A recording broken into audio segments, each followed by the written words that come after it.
صفحہ نمبر 9 ہے اور سورۃ القلم سے ہمارا سبق شروع ہو رہا ہے۔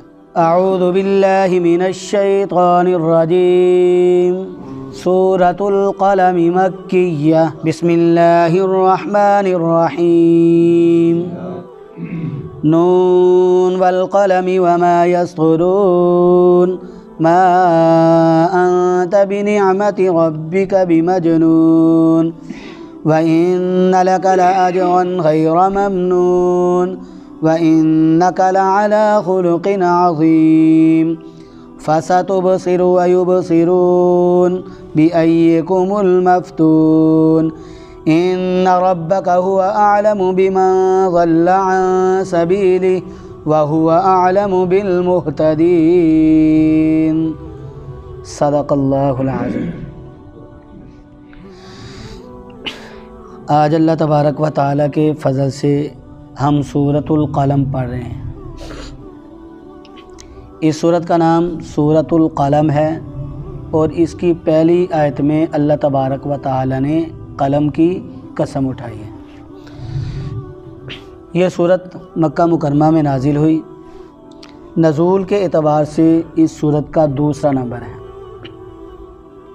اور قرآن پاک کی ترتیب کے لحاظ سے اس سورت کا 68واں نمبر ہے۔ اس سورت کے 2 رکوع اور اس کی 52 آیات ہیں۔ اللہ تبارک و تعالی نے اس کو لفظ نون سے شروع فرمایا ہے، حرف نون سے فرمایا نون۔ نون کیا ہے؟ یہ حروف مقطعات میں سے ہے اور اس کے متعلق مفسرین کئی تفاصیل لکھتے ہیں، اس کے کئی معنی بیان کرتے ہیں۔ حضرت عبداللہ ابن عباس رضی اللہ تعالیٰ عنہ وہ فرماتے ہیں کہ جو حروف مقطعات ہیں وہ ہی من اسماء اللہ تعالیٰ، یہ اللہ تعالیٰ کے ناموں میں سے ہیں، یعنی اللہ تعالیٰ کو ناموں کے مخفف ہیں۔ اور فرماتے ہیں کہ نون سے مراد نور بھی ہو سکتا ہے، یعنی نور اللہ تبارک و تعالیٰ کی صفت ہے، اللہ کا نام ہے۔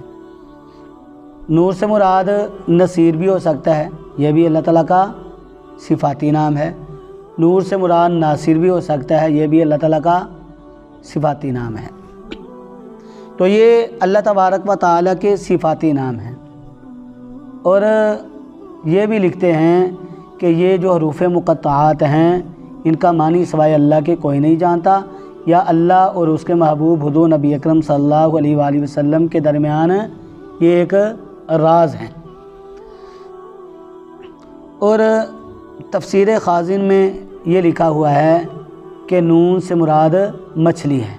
نون کے معنی مچھلی کے ہیں، وہ مچھلی جو 7 زمینوں کے نیچے ہے، یعنی اس مچھلی کی پشت پر 7 زمینیں ٹکی ہوئی ہیں۔ اور مفسرین میں سے بعض یہ لکھتے ہیں کہ نون سے مراد دوات ہیں، اور فرمایا والقلم، اور قلم سے مراد قلم ہے۔ اللہ تبارک و تعالی نے قلم اور دوات کی قسم اٹھائی ہے۔ اور قلم سے مراد کون سا قلم ہے؟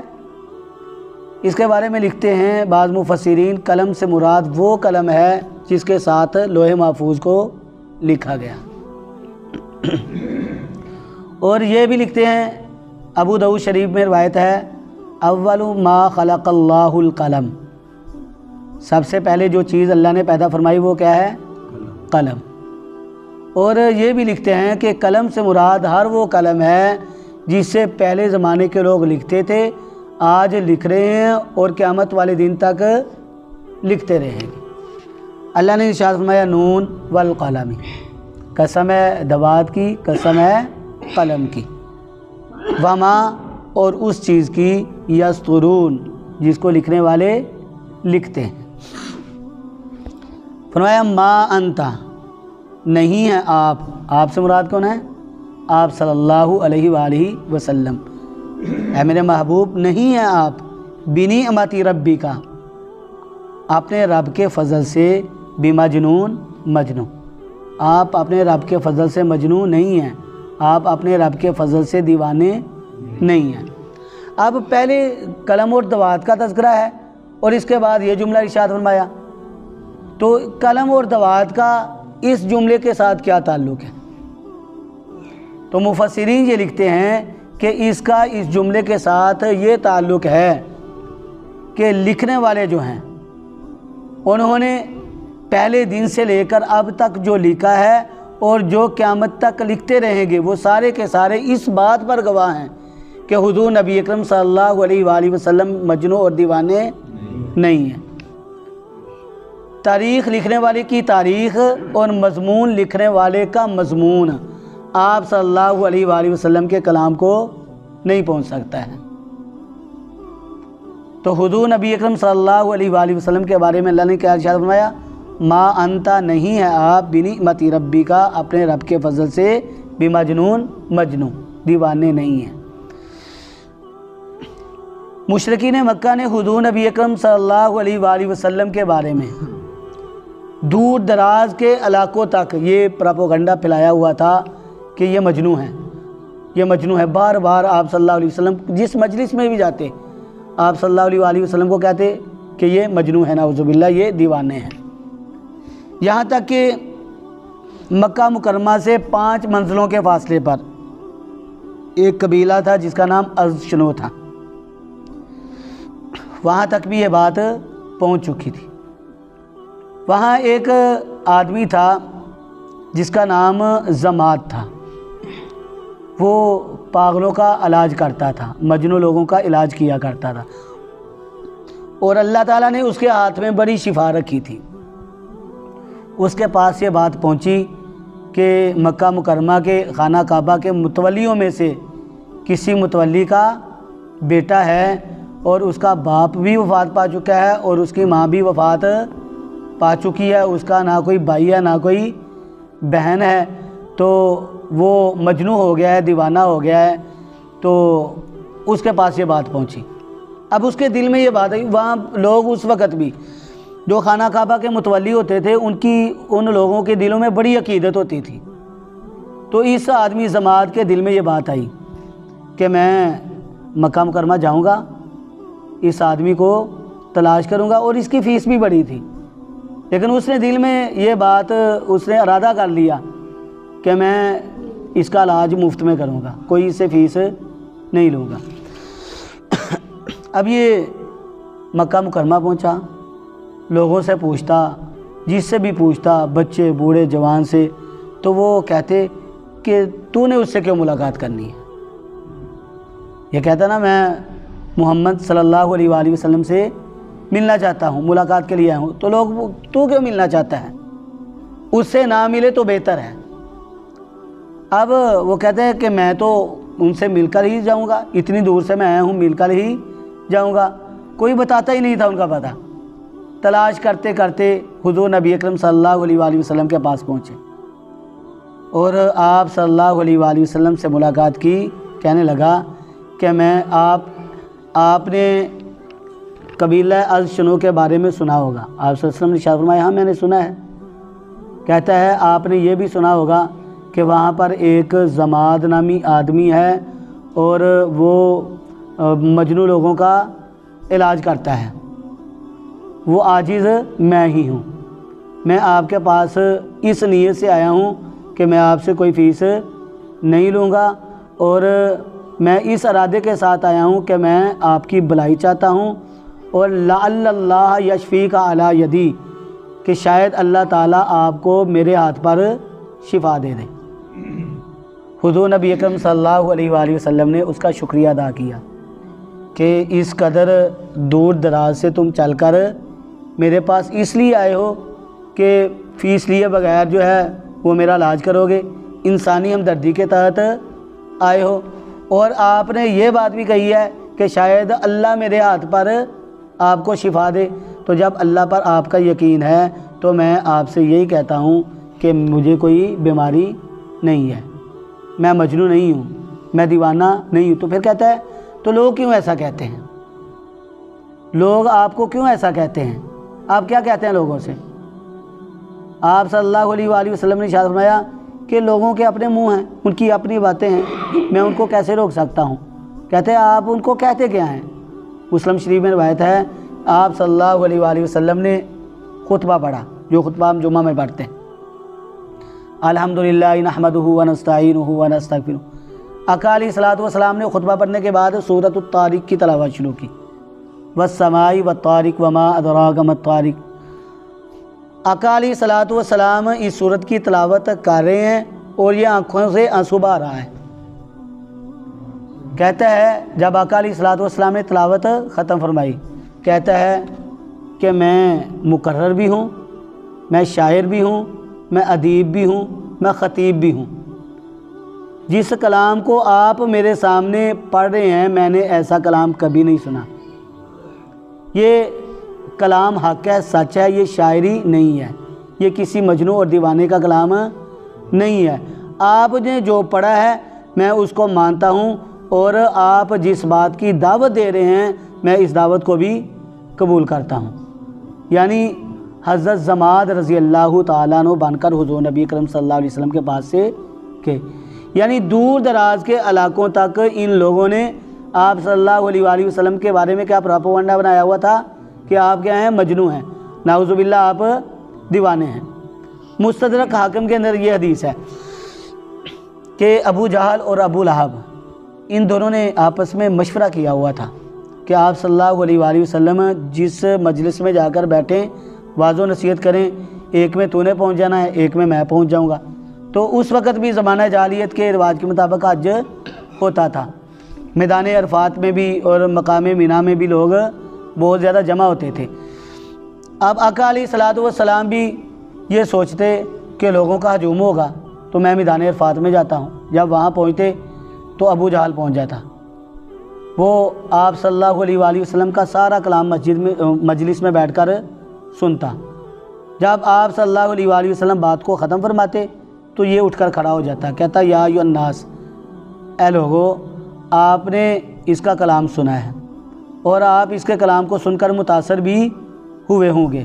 میں آپ کو بتلاتا ہوں میں اس کا چچا ہوں، یہ ثابت ہو چکا ہے، نعوذ باللہ یہ اپنے دین سے پھر چکا ہے، تو یہ کذاب ہے، نعوذ باللہ۔